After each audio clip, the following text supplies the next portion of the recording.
வணக்கம் காய்ஸ், எல்லாருக்கும் ஈத் முபாரக். எங்கள் ஊரில் பெருநாளுக்கு முதல் நாள் எப்படி இருக்குன்னு சொன்னால் நான் இப்போ அதை தான் காட்ட போகிறேன் உங்களுக்கு. இது வந்து எங்கள் மொஹல்லா, எங்கள் வீட்டுக்கிட்ட இருக்க பள்ளிவாசல் அப்படியே லைட்லாம் போட்டு ஜொலிக்க விட்டு வச்சுருந்தாங்க. இது வந்து நோன்பு ஸ்டார்டிங்லேருந்தே போட்டிருப்பாங்க. பெருநாள் வரையும் இருக்கும், நல்லாயிருக்கும், சூப்பராகவே இருக்கும். இது மினாரம் சொன்ன கிட்டத்தட்ட 104 படிக்கு மேலே இருக்கும் அந்த பள்ளிவாசல். அப்புறம் புறைய பார்த்தோம், பைக்கில் போயிட்டுருக்கப்போ நானும் என் ஃப்ரெண்ட்ஸ் எல்லாமே நைட்டு டீ குடிக்க போகிறப்போ புறைய பார்த்துட்டு அப்புறம் கறியெல்லாம் வாங்க போயிட்டோம். நான் கறி வாங்குறத பாருங்கள், ஒரு நாளைக்கு இந்த நைட்டு மட்டுமே கிட்டத்தட்ட ஒரு 10லேருந்து 15 ஆடுகிட்ட இருப்பாங்க. நம்ம வீட்டுக்கு தேவையான ஒரு 2.5 கிலோ கறியை மட்டும் வாங்கிட்டு வந்துட்டோம். பாருங்கள் கூட்டத்தை. கிட்டத்தட்ட இதுக்கு நான் 1.5 மணி நேரத்துக்கு மேலே நின்னேன். அதில் நம்ம முன்சப்பையாக பார்த்து வாங்குறதுனால இன்னும் கொஞ்சம் டைம் ஆயிடுச்சு. ஏன்னு சொன்னால் முன்சப்பை சாப்பிட்றது ரொம்ப சிறப்புன்னு சொல்லுவாங்க. அதில் இருக்க சத்து அதிகமாக இருக்கும் முன்சப்பை இல்லைன்னு சொல்லி. அதில் முன்சப்பை வாங்குறதுக்குன்னே நான் கிட்டத்தட்ட ஒரு 1/2 மணி நேரத்துக்கு மேலே நின்னேன்.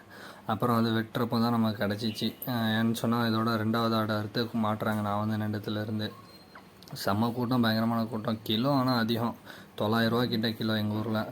உங்கள் ஊர்லலாம் எவ்வளோங்கிறத கமெண்ட் பண்ணுங்கள், பார்க்கலாம். ஓகே, இதோட இந்த வீடியோ க்ளோஸ் பண்ணிக்கலாம். நெக்ஸ்ட் வீடியோ பார்ப்போம். டாடா, பாய்.